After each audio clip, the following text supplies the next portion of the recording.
Reading requires sitting alone by yourself in a quiet room, and I have friends, intelligent friends, who don't like to read because it's not just bored.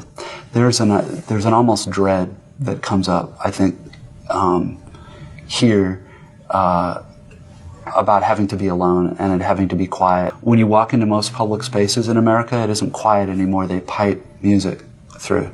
And the music's easy to make fun of because it's usually really horrible music, but it seems significant that we don't want things to be quiet ever anymore. But that seems to me to have something to do with when you feel like the purpose of your life is to gratify yourself and get things for yourself and go all the time. There's this other part of you that's the same part that can kind of is almost hungry for silence and quiet and thinking really hard about the same thing for maybe half an hour instead of 30 seconds, that doesn't get fed at all. It's true that here in the U.S., every year the culture gets more and more hostile.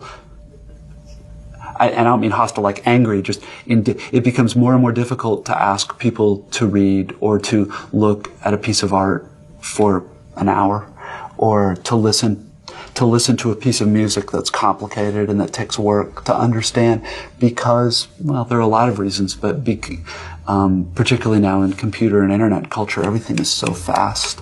And the faster things go, the more we feed that part of ourselves, but don't feed the part of ourselves that likes quiet.